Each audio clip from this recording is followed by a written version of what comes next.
In Dorian Vance's world, that dog was worth more than a human life trained never to leave his side, never to break a single command. Yet that night, in the tallest financial tower in Chicago, it did the one thing it had never done.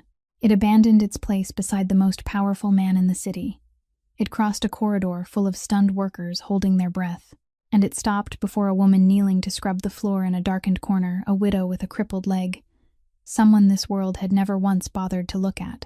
Dorian Vance stood frozen, watching his most loyal companion press its head into the trembling hand of a stranger. And for the first time in years of cold detachment, something in his chest stirred. They say animals see what people choose to ignore. Tonight, what had that dog seen in the woman no one cared to notice?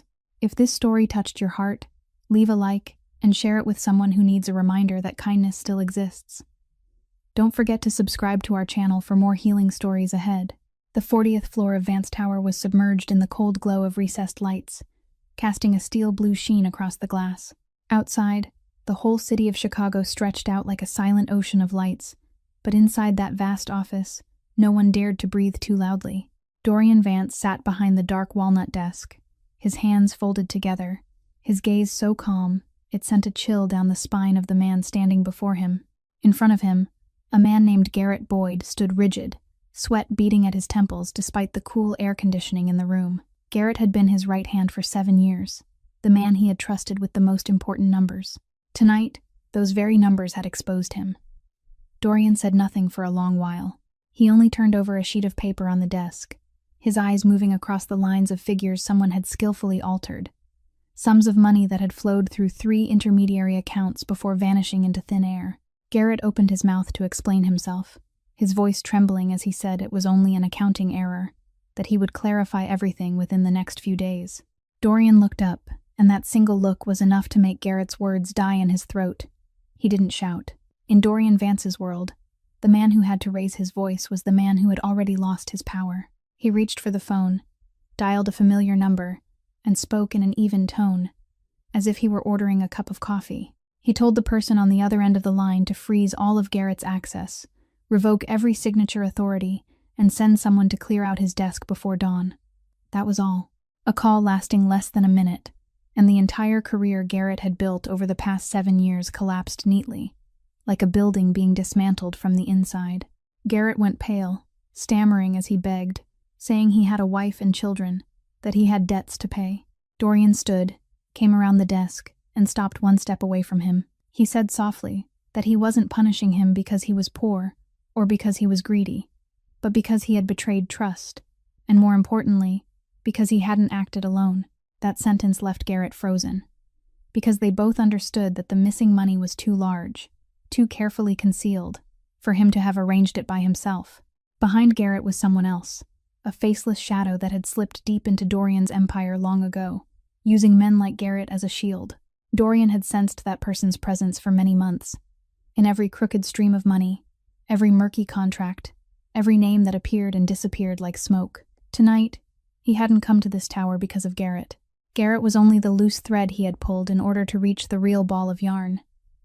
He had come here to examine everything from the root, to find the final name standing behind it all. Garrett was silently led outside by 2 men, without handcuffs, without shoving, only a smooth escort that, in Dorian's world, was more frightening than any threat. When the door closed, only he and Titan remained in the room. The dog lay at the foot of the desk, as massive as a dark block of stone, his deep brown eyes following every movement of his master. Dorian bent down, placed a hand on its wrinkled head, and for the first time all evening, his expression softened a little. He was tired, not with the fatigue of the body, but with the weariness that had settled like sediment in his heart over many years, the weariness of a man standing at the very top while surrounded only by people waiting for the chance to stab him in the back. He glanced at the clock. It was already past midnight. The files he needed were still down in the records room on the floor below, and he wanted to review them with his own hands before giving them to anyone else. Dorian put on his dark overcoat and signaled to Titan. The dog rose at once, staying close at his heels like a shadow. Master and dog stepped into the elevator. The metal doors slid shut, and the elevator car began to descend toward the lower floors, where the lights were no longer elegant, but only the cold white glare of the service area. Dorian had no idea that in just a few more minutes, in a place where he had never set foot before, something he could never have foreseen was waiting for him. On the 18th floor of that tower, where the lights no longer carried the proud elegance of the upper class, but only a pale white glare shining down over empty corridors, Marin Caldwell pushed her floor-cleaning cart along the glass wall. She was 28 years old, but her limping gait and sagging shoulders made her look as though she had carried an entire lifetime on her back. Her left leg had been aching dully since the beginning of her shift, a familiar pain creeping up from her ankle to her knee whenever the weather turned cold, the remnant of an old injury that had never been properly treated because she didn't have the money. She had learned how to live with it, how to shift her weight onto her right leg, how to grit her teeth each time she had to kneel down and scrub at a stubborn stain. Marin was a widow. That was all people in this building knew about her, and most of them didn't even bother knowing that much. She was the woman carrying a mountain of debt on her shoulders, working the night shift because it paid a few dollars more, and because during the day she still took on other jobs. Every night she came here when the rest of the city was preparing to sleep, quietly wiping the panes of glass that by day reflected the images of people in expensive suits, scrubbing the marble floors, their polished shoes stepped across without once looking back at the person who had made them shine. That invisibility, strangely enough, was something Marin felt grateful for. When people didn't see you, they also didn't pity you, didn't offer hollow words of comfort that only made her feel even smaller. She'd rather be a quiet shadow than become some pitiful story in someone else's mouth. She cleaned floors not because she loved the work, but because it was the only thing left that helped her stay on her feet, in both the literal and the deeper sense. Tonight, just as Marin had finished mopping one corner of the hallway and was holding on to the cart handle to straighten her back, Roland Pike's shrill voice sounded behind her. Pike was the night shift manager, an average-sized man with a swollen belly and a habit of finding pleasure in tormenting those weaker than himself. He walked toward her with the timesheet in his hand, his lips curling into a bland, unpleasant smile. He said she had cleaned the main lobby too slowly last night, that a guest had complained about a watermark on the floor, and that he would have to dock her pay this week. Marin knew perfectly well there had been no guest complaint. Knew perfectly well that the watermark had been splashed there by Pike's own lackey after she had already finished cleaning. But she didn't argue. She had learned that arguing with Pike only made things worse, that with men like him, resistance from someone powerless was only seasoning that made his little entertainment more satisfying. She only lowered her head and said softly that she would be more careful. But Pike wasn't finished. He stepped closer, lowering his voice into something slick and filthy, reminding her that there was a long line of people waiting for this job, that a crippled woman like her was lucky he had kept her on at all, and that if she made one more mistake, he would throw her out onto the street at once, without any notice. Marin felt her face burn, not from shame, but from a quiet anger rising in her chest, the kind of anger she had grown far too used to swallowing. She tightened her grip around the handle of the cleaning cart until her knuckles turned white, but she didn't say a word. She thought about the debt, about the bills stacked on the kitchen table of her cramped apartment, and she stayed silent. Pike snorted in triumph, tossed back a final remark that he would be keeping an eye on her, then turned on his heel and walked away, leaving her standing alone in the empty corridor. Marin drew in a deep breath, blinked away the hot sting threatening to rise in her eyes, then bent down again and continued her work. She didn't know that at that very moment, in another corner of the tower, an elevator car was silently descending toward her floor, carrying the thing that was about to change everything. When the elevator doors slid open on the 18th floor, Marin was still kneeling in the corner of the corridor, wiping up a coffee stain someone had spilled and abandoned since the afternoon shift. She didn't look up. The sound of heavy, slow footsteps echoed across the stone floor, and then the whole atmosphere shifted. A sudden thick silence that even the back of her neck could feel. The night shift workers nearby froze. Some hurriedly pressed themselves against the wall, while others pretended to be busy so they wouldn't have to lift their eyes, because the man who had just stepped out of the elevator wasn't someone people dared to look at directly. Dorian Vance walked down the corridor with the bearing of a man who had never once had to step aside for anyone, and beside him was the dog, massive as a moving block of darkness, with a broad chest, a wrinkled head, and dark eyes fixed straight ahead. The workers scattered, not out of respect, but out of instinctive fear, the feeling of standing too close to a kind of power they couldn't understand. And yet, in the middle of that moment, the dog suddenly stopped. Dorian had taken a few more steps before he realized the leash in his hand had pulled tight. He turned back, his brow faintly furrowing. In the 7 years since the animal had come to him, Titan had never once left his side by so much as half a step without a command. Yet now it stood rooted in place, its nose lifting as it sniffed the air, then turned its head toward the corner of the corridor, where the cleaning woman was bent over her work. Dorian called its name softly, his voice low and firm, the kind of voice that only needed to be spoken for even the most stubborn men to obey. Titan didn't move.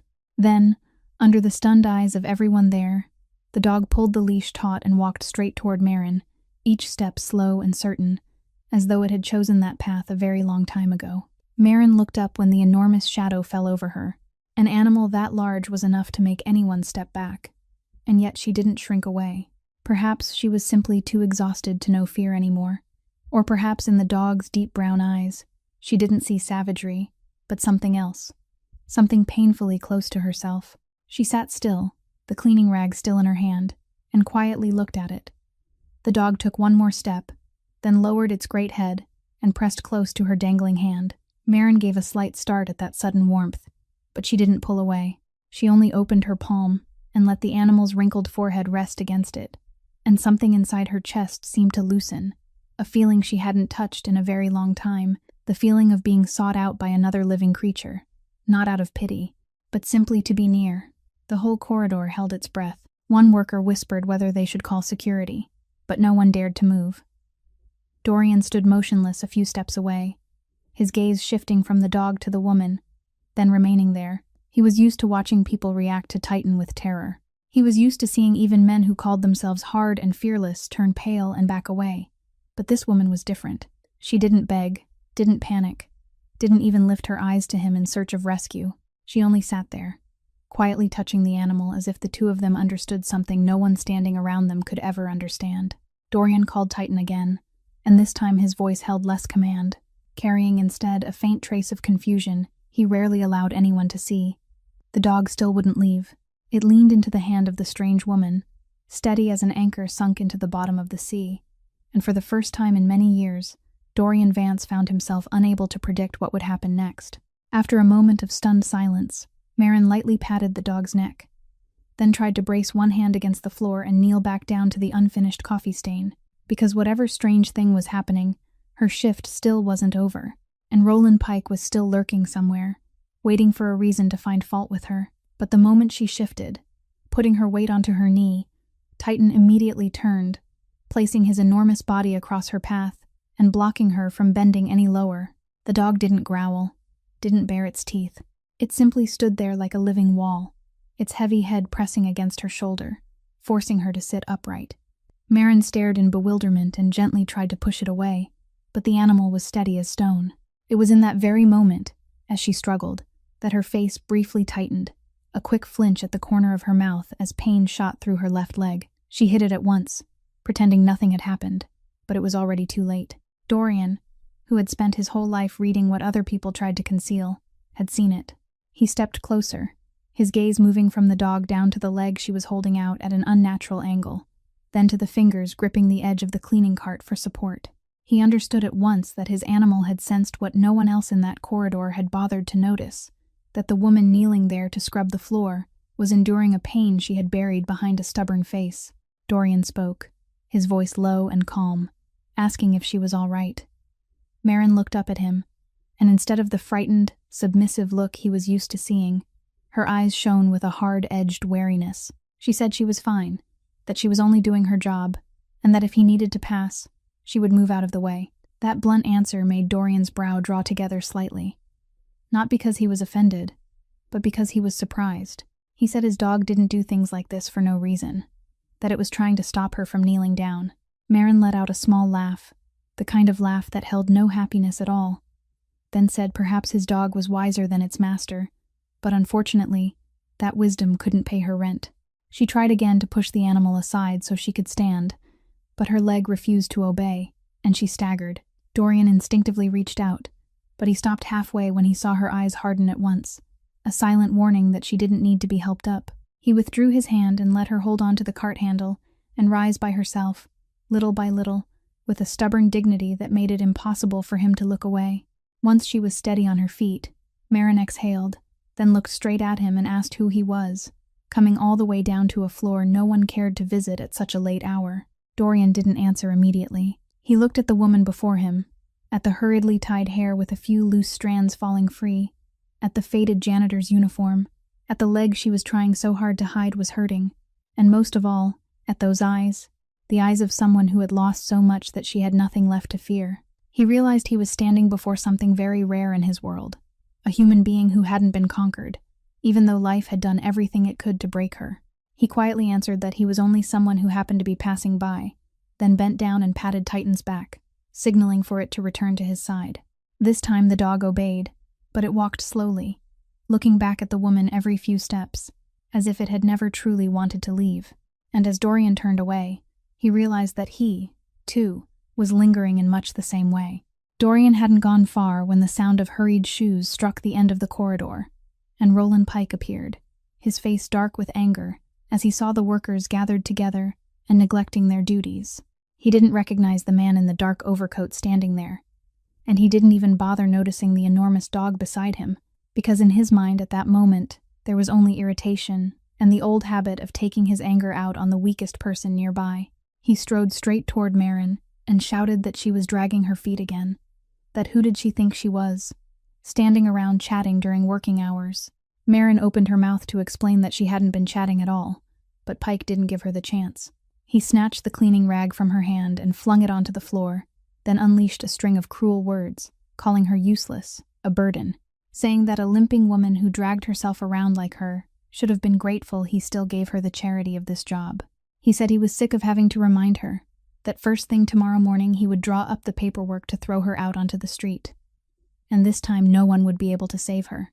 Marin stood still, her chin trembling slightly, but she didn't lower her head, didn't shed a single tear in front of him, only clenched both hands tight so he wouldn't see how deeply she was hurt. Through that entire scene, Dorian didn't say a word. He only stood motionless in the shadow of the corridor, both hands tucked into the pockets of his coat, watching in silence, and his face grew colder by the second, like the surface of a lake freezing over. Only when Pike had finished did Dorian slowly step out of the darkness, the white light falling across his face, calm in a way that made the blood run cold. He spoke, not loudly, not quickly, only in an even voice, as if he were reading a sentence, asking Pike what he had just said to this woman. Pike spun around, at first ready to snap at the person who dared interfere, but when he met Dorian's eyes, a vague fear suddenly slipped down his spine, though he didn't yet understand why. He stammered and asked who he was. Dorian didn't answer that question. He took out his phone, dialed a number, and in that deadly calm voice, told the person on the other end that he wanted to know immediately who was responsible for the cleaning contract and night shift personnel at Vance Tower. The moment the name of the tower left his mouth, Pike felt both his legs go weak. Dorian listened to the answer, then continued calmly, saying that this man named Roland Pike had just insulted and threatened an employee inside his building, that he wanted Pike's contract terminated from this very moment, every authority revoked, and his access card deactivated before he could reach the parking lot.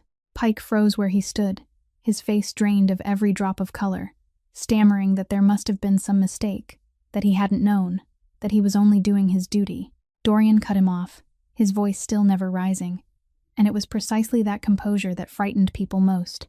He said the duty of a manager wasn't to trample those under his authority, and that any man who found pleasure in bullying the powerless didn't deserve to hold any kind of power, no matter how small. He said that from tonight on, Pike would understand what it felt like to have everything stripped away in only a few minutes, exactly the way he had always threatened the people beneath him. Only a few minutes later, 2 building security officers arrived and stood silently on either side of Pike.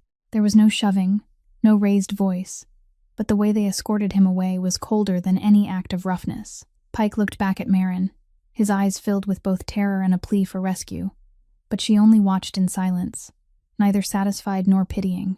When his shadow disappeared behind the door, the corridor fell into stillness, and Marin slowly turned to look at the strange man who had overturned her familiar world with only a few sentences. In the silence that still lingered after Pike had been led away, Marin bent down to pick up the cleaning rag he had thrown on the floor, dusted it off, and placed it neatly back on the edge of the cart, as if she were trying to restore a little order to the world that had just been turned upside down.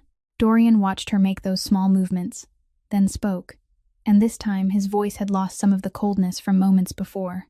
He said that a woman like her shouldn't have to endure a man like Pike, that he could arrange a better job for her, an easier one, in a place where no one would ever dare treat her that way again.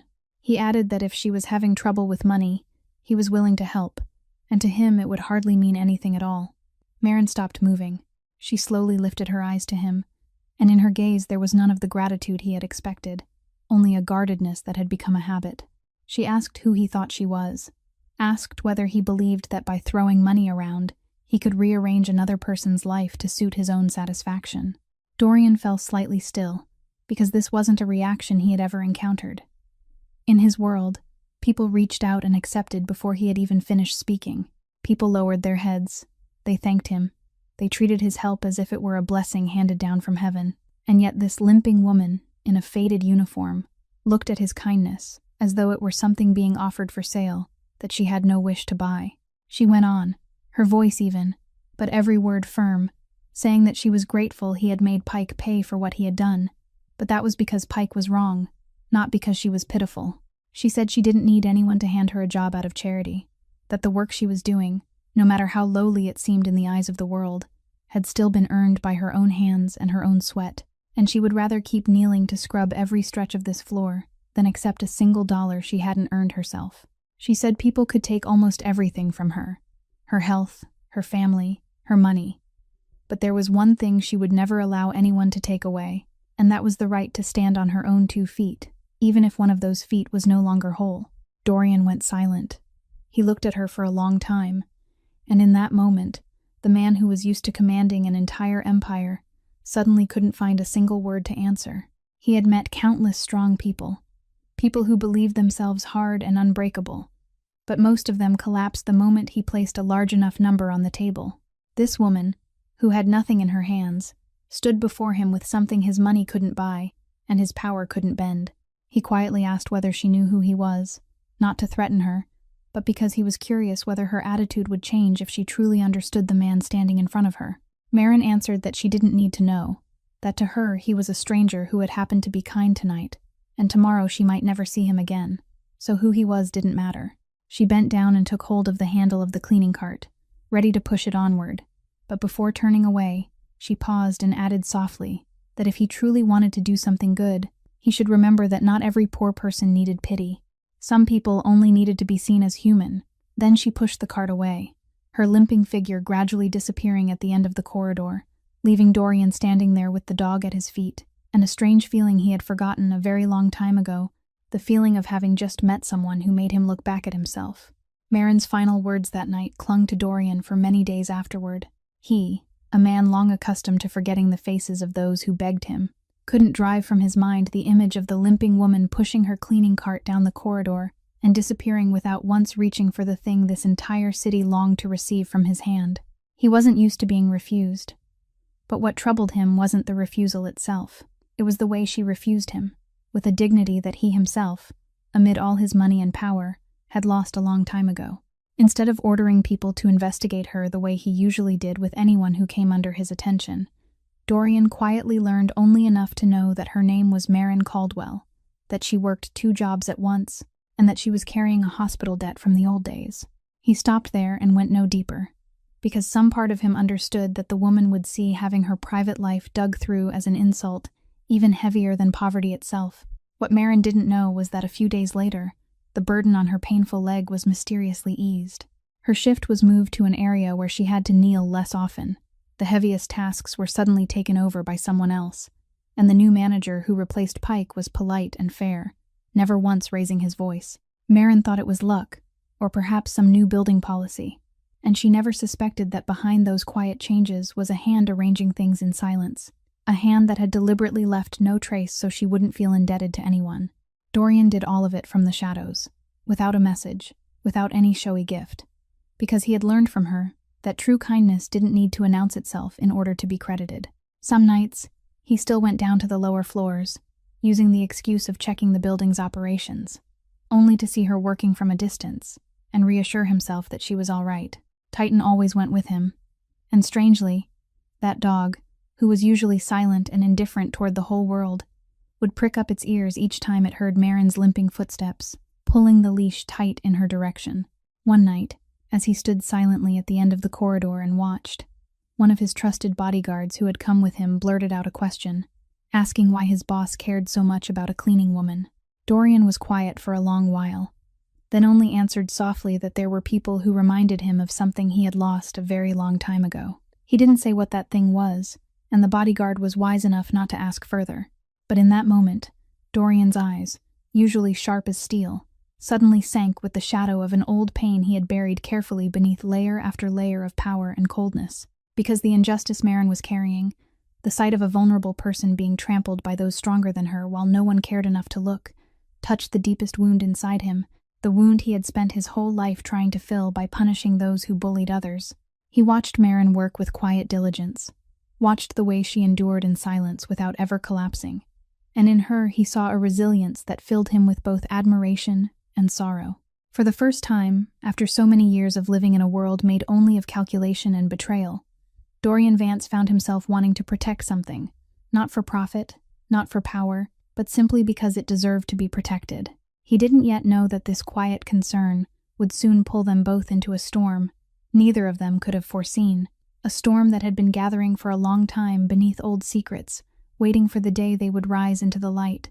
One night, later than usual, when the tower was almost entirely empty, Dorian remained in his office with Titan lying at his feet, and for the first time, he allowed the memory he had kept buried so tightly to rise to the surface. This dog had never truly been his. It had once belonged to his younger sister, Cora, a gentle and fragile girl, the only person in his life who had never looked at him with fear in her eyes. Cora had been born with one leg that was not whole, just like Marin, and she had to lean on crutches in order to walk. Their entire childhood had been a long chain of days in which Dorian shielded his sister from cruel laughter, from contemptuous looks, from stronger people who were always looking for ways to corner a little girl who couldn't defend herself. He had sworn that he would always be there to protect her, but then life drew him into another world, a world of money and power. And during the years when he was obsessed with climbing to the very top, Cora was left behind, alone. When she was 26 years old, she fell ill, and because there wasn't enough money to get her treated in time, because a hospital turned her away for lacking the proper guarantee papers, she passed quietly before Dorian could make it back to her bedside. When he arrived, all he found was an empty room, and Titan collapsed beside the cold bed, the animal Cora had kept as a companion in her loneliness. The animal that had stayed with his sister in her final hours when it should have been him. From that day on, Dorian took Titan home, and the dog became the only thread still tying him to the sister he had lost, a living reminder of what he had failed to do. He poured all that remorse into punishing those who bullied the powerless, as if every time he struck back, he was atoning for the guilt he carried toward Cora, even though, deep inside, he knew nothing could ever fill that emptiness. And now he understood. He understood why, on that night, Titan, the dog that had never disobeyed a single command in 7 years, had left its place at his side and crossed the entire corridor to find Marin. Because that animal had lived beside Cora long enough to remember something human beings so easily chose to ignore. The limping gait of someone who carried pain in their body, the way a vulnerable person still struggled to stand upright in a world that was always waiting to break them. Titan had smelled in Marin the familiar trace of the old master it had loved so deeply. It had recognized in her the same silent loneliness, the same stubborn dignity Cora had once carried. The dog hadn't chosen Marin by chance. It had gone to her as if finding its way back to a piece of memory it thought it had lost, and when it pressed its heavy head into her trembling hand, perhaps in the simple heart of that animal, it had seen again the shadow of the young woman who used to stroke it every night.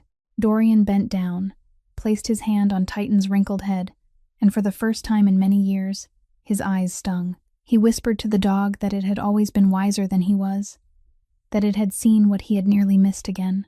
Because if Titan hadn't been there that night, perhaps he would have passed by Marin the way he had passed by thousands of other nameless people, and once again let slip the chance to do what was right, just as he had once let his sister slip away. The dog lifted its head and looked at him with gentle, deep brown eyes, then nestled its head into the palm of his hand.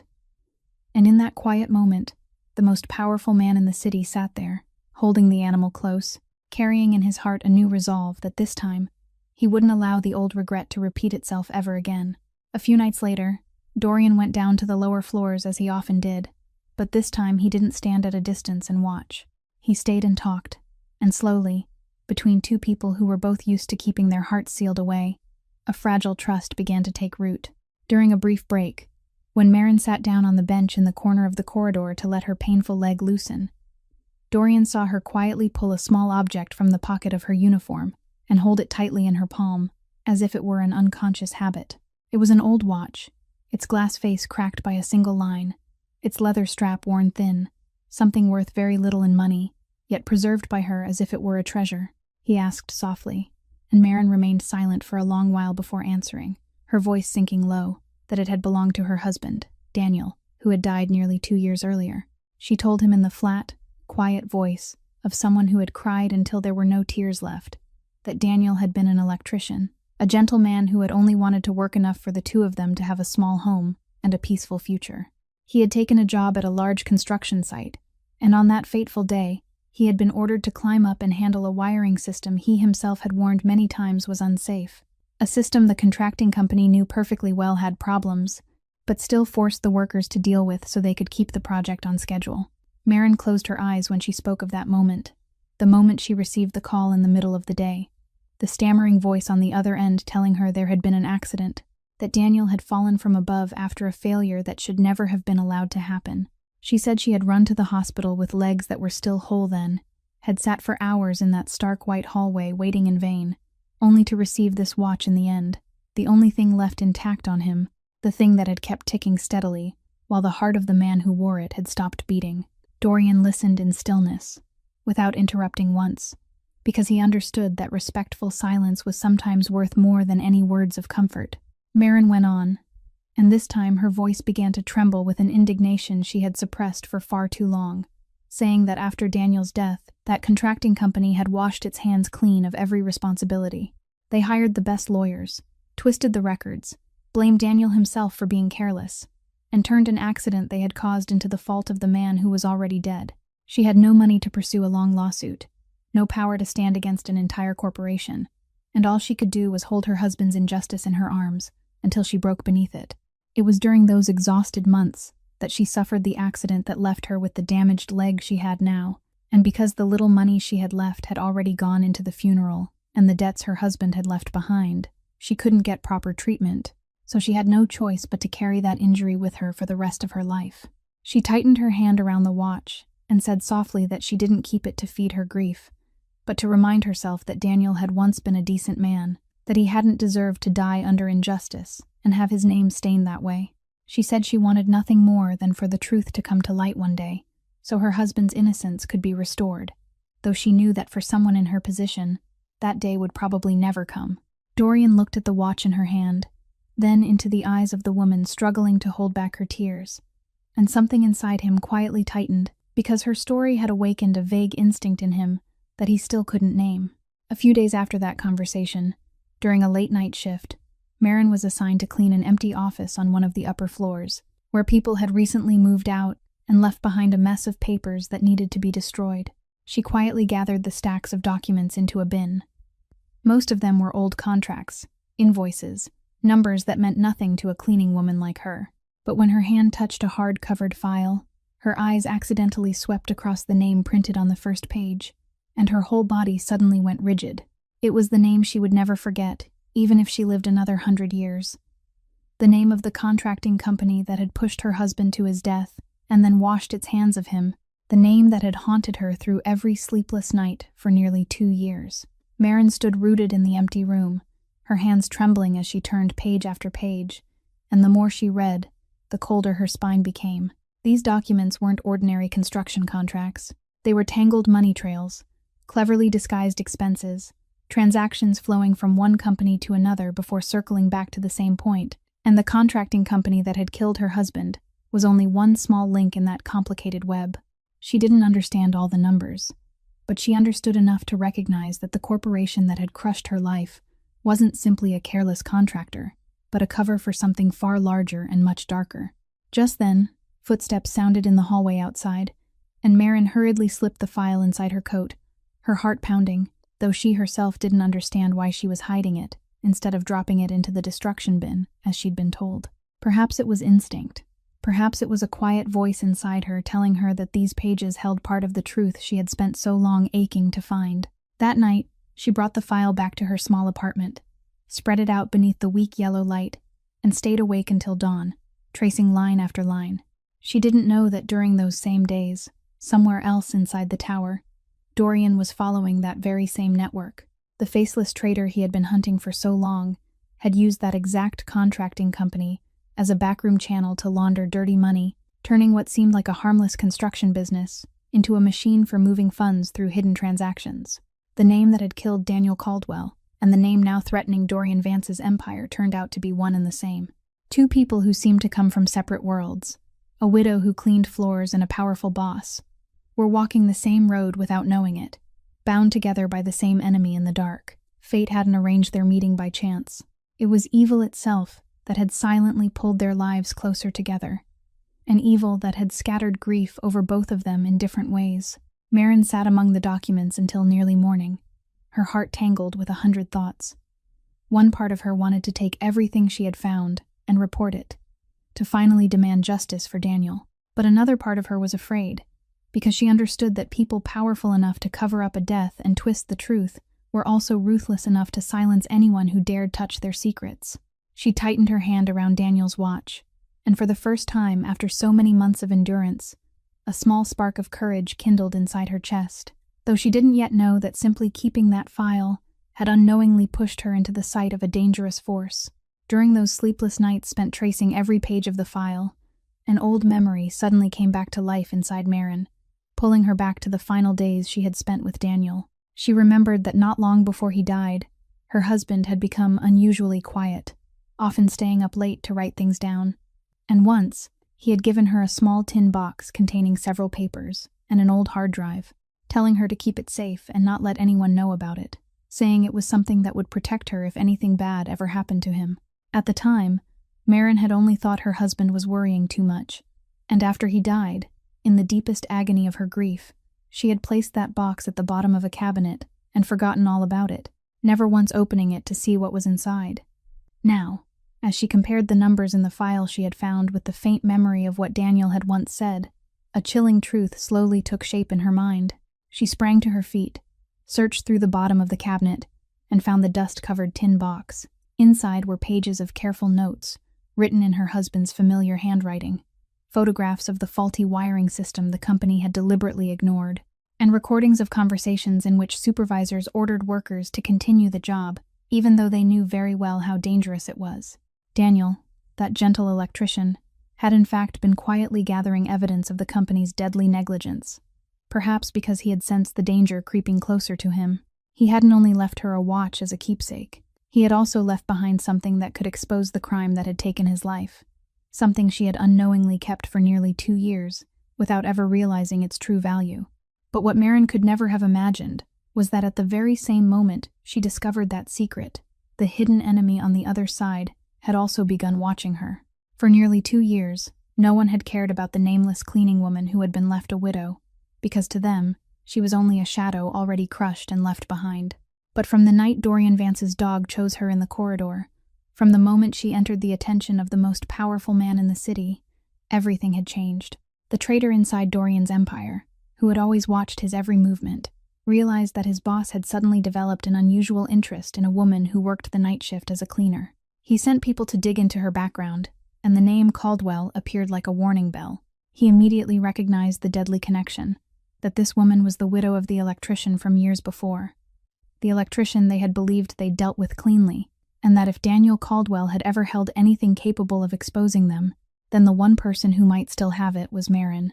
That fear became even more urgent when his men reported that a sensitive file had disappeared during an office cleanout, and the person assigned to clean that room was none other than her.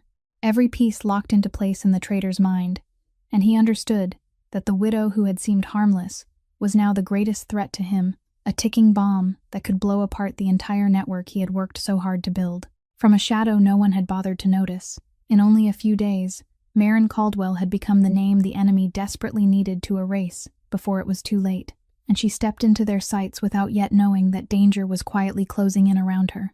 That hidden traitor, a man named Viktorov Lang, had long been the deepest shadow buried inside Dorian's empire, a man who stood among his trusted circle, while secretly building a private kingdom for himself, out of dirty money. When he realized Maren held in her hands something that could destroy him, Lang didn't rush to use violence, because he understood that one more suspicious death tied to the Caldwell name would only make Dorian, who had already caught his scent, tighten the noose even further. Instead, he devised a far more poisonous move. He would use Maren herself as bait, turning that widow into the string with which he would set a trap to bring Dorian Vance down once and for all. Lang knew his boss's new weakness well. He knew that the cold man had begun to care about the cleaning woman in an unusual way, and he calculated that if Maren were placed in danger, Dorian would certainly come himself, leaving the safe shell of his power behind, only to fall into the trap already waiting for him. He began sending people to follow Maren's every step, recording the hours she went to work, the route she took home, the small apartment where she lived alone. He planted people inside the shift, created situations that seemed accidental in order to push her into isolation, and waited with patient cruelty for the right moment, like a hunter hidden in the dark. But Lang had forgotten one thing, that in this world, very few things could escape Dorian Vance's eyes for long. During those days, Dorian began to feel that something was wrong. His network of eyes and ears reported unusual movements, a few unfamiliar faces appearing around the areas where Maren worked, a few suspicious phone calls, a few small payments made to men who specialized in shadowed work. At first, he couldn't piece everything together, but the instinct of a man who had survived countless schemes wouldn't allow him to ignore it. When he quietly ordered his people to check deeper, each piece slowly emerged, and a cold shiver ran down his spine when he realized that the Caldwell name hadn't appeared in his life by chance. He traced it back and discovered that the contracting company that had killed Maren's husband was the very back channel the traitor had been using, and that the man's interest in the widow was no small matter. His heart tightened when he understood that his own attention toward Maren had unknowingly turned her into a target, that the night Titan chose her had pulled her out of the safety of obscurity and placed her directly on the edge of a war she had never belonged to. Dorian stood beside the glass wall of his office, looking down at the glittering city below, and for the first time in many years, he felt real fear, not for himself, but for another human being. He thought of Cora, thought of the promise from years ago that he had failed to keep, and told himself that this time, he wouldn't let history repeat itself, wouldn't let another vulnerable person pay the price for his delay. He immediately ordered his most trusted people to protect Maren quietly from a distance, while tightening the investigation to drag the traitor into the light before he could make his move. But he understood that time was counting down, that his opponent was cunning and ruthless, and that the storm that had been gathering for so long was about to come crashing down. In the darkness of the city, two forces silently moved toward each other, and caught in the line of fire was a woman who had only wanted to live in peace, now holding in her hands the one thing that could change everything. Viktorov Lang chose to make his move on a rainy night, when Maren's shift ended later than usual, and the tower was almost entirely empty. He had arranged everything carefully, cutting back the schedules of the co-workers around her, disabling several cameras in the parking garage under the excuse of maintenance, and placing his men in the darkness to wait. Maren left the elevator and went down into the basement to head home, the file and Daniel's tin box carefully hidden inside her backpack, because ever since the day she discovered the secret, she no longer dared leave them alone in her apartment. Her painful leg made each of her steps echo through the empty basement, lonely beneath the steady patter of rain outside. She had only walked a short distance when unease suddenly rose inside her, the instinctive feeling of prey realizing it was being watched. She stopped, looked around, and from behind the rows of concrete columns, several shadows quietly separated themselves and moved toward her with steps that were in no hurry, the unhurried calm of men who knew their prey couldn't escape. Maren stepped back, her heart pounding, her injured leg making it impossible for her to run fast, but she didn't beg. She tightened her grip on the strap of her backpack, leaned her back against a column, and asked what they wanted in a voice she struggled to keep steady. One of them gave a faint laugh and said she had taken something that didn't belong to her, and that if she handed it over obediently, things would be easier. Maren understood at once what they wanted, and she also understood that even if she gave it to them, men like these wouldn't allow a witness like her to live in peace. In that desperate moment, she didn't think about pleading. She thought of Daniel, of his warning to keep the box safe, and a familiar stubbornness rose inside her. She answered that she had nothing to hand over to the people who had killed her husband, and that if they wanted to take it, they would have to get past her first. The men lost their patience. They closed in, and Marin fought back hopelessly, swinging her backpack toward them, trying to drag herself toward the emergency exit even though she knew the chance was fragile. But just when there seemed to be no way out, a deep, rough growl echoed across the entire basement, and from the direction of the stairs, a giant black mass came charging forward like a storm. Titan appeared first, the dog launching straight into the middle of the men, fierce and powerful, forcing them to scatter in panic. Right behind him was Dorian Vance, stepping down the last stairs with the bearing of a fury held tightly in check, his eyes in the darkness shining with a deadly coldness. He had managed to uncover Lang's plan in time, had rushed there the moment his watchers reported that Marin had been cornered in the basement, and he had arrived just in time. His appearance made the henchmen freeze, because they recognized that the man who had arrived was none other than the very person they had been ordered to lure out. For a moment, the entire basement seemed to hold its breath beneath the sound of the rain, with the limping woman leaning against the column and gasping for breath on one side, the powerful man and his loyal beast on the other, and Lang's men caught between them, wavering between obedience and fear. Dorian spoke, his voice ringing hard through the damp, cold space, ordering them to let her go immediately if they still wanted to see tomorrow's sun. He said he knew who stood behind them, knew they were only sacrificial pawns, and that if they were wise enough, they would choose the right side on this fateful night. The men glanced at one another in hesitation, but their leader, loyal to Lang and terrified of the consequences if he failed, signaled for the others not to back down. And so the confrontation that both Lang and Dorian had been waiting for so long officially began, right there in that dark basement, where the fate of all of them was about to be decided. The henchmen rushed forward, but they quickly realized they had misjudged the situation.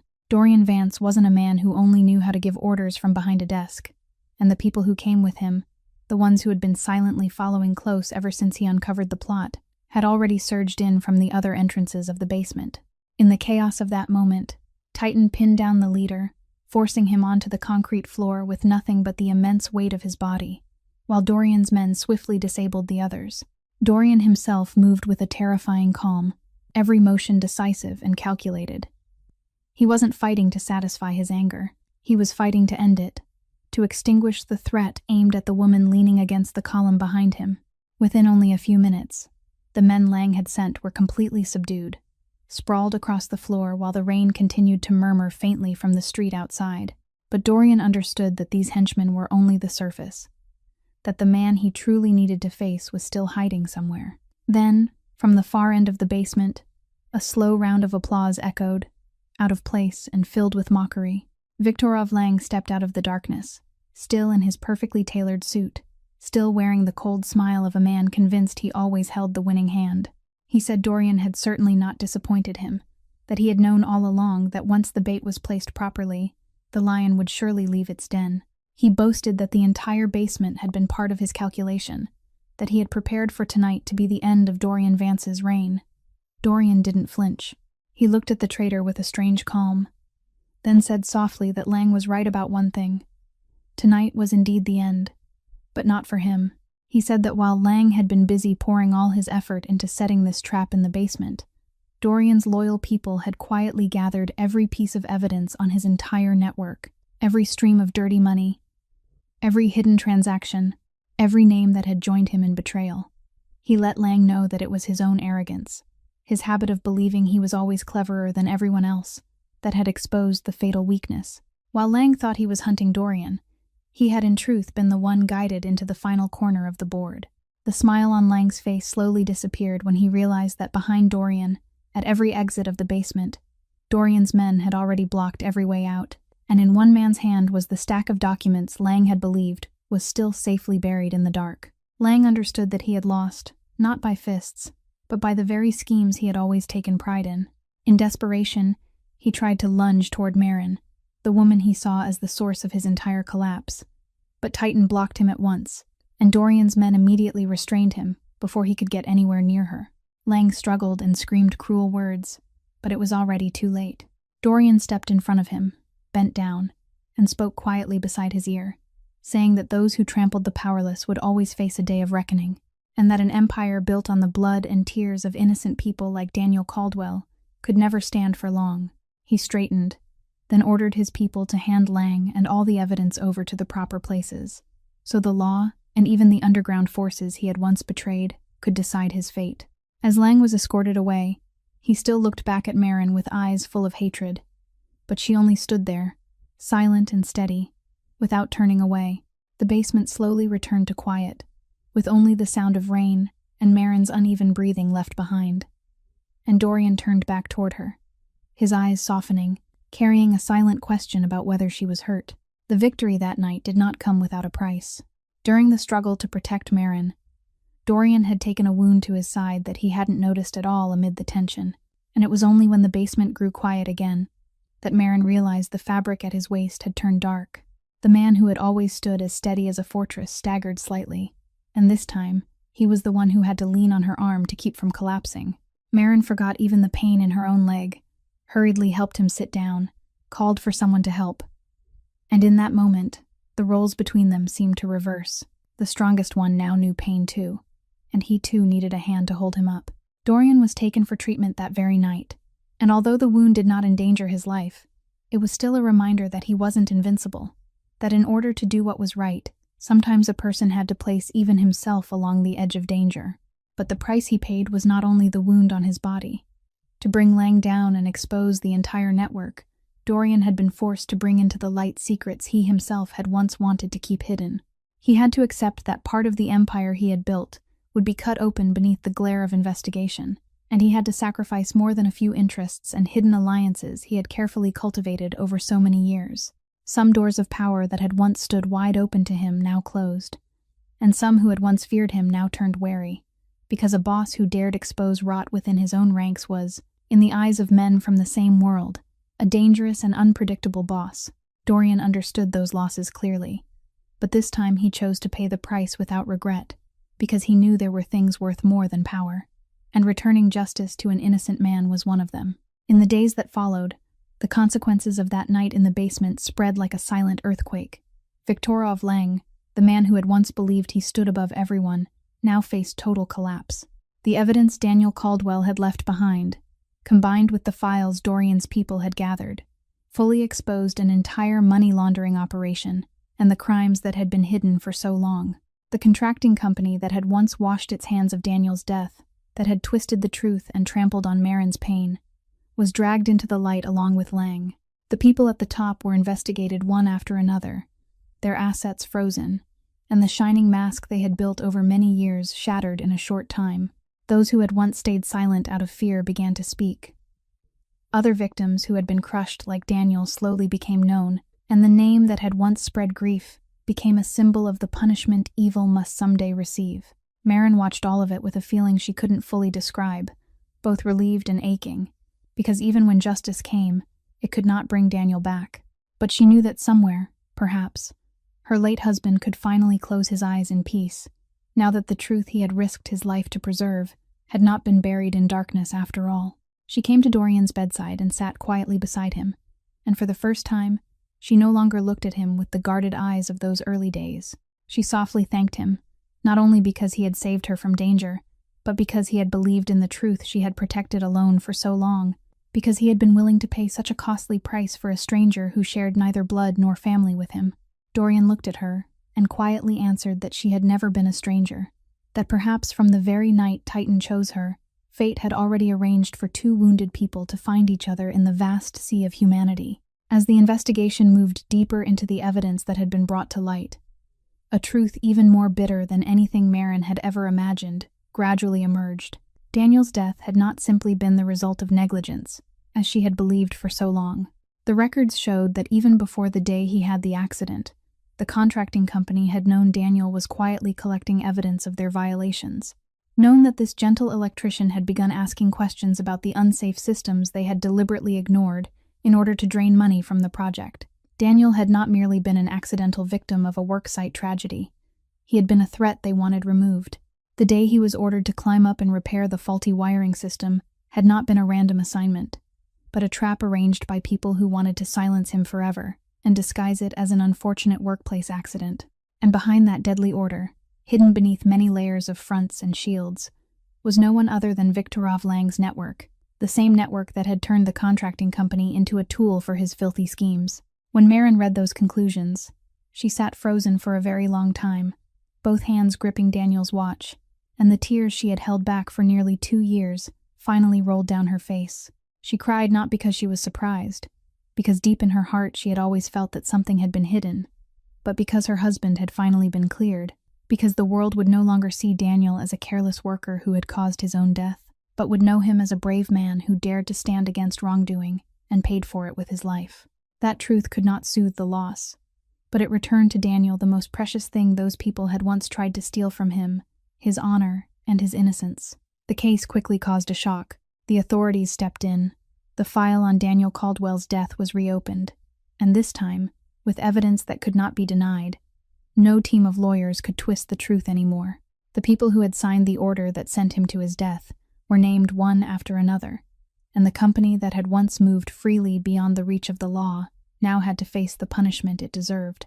Marin was invited in to formally receive the conclusion clearing her husband's name, and when she held in her hands the paper confirming that Daniel had been innocent, that he had been a victim and not the one at fault, she felt as if a heavy stone that had pressed down on her chest for years had finally been lifted away. Dorian stood quietly behind her in that moment, saying nothing, simply allowing her to have the fullness of the moment she had waited for far too long.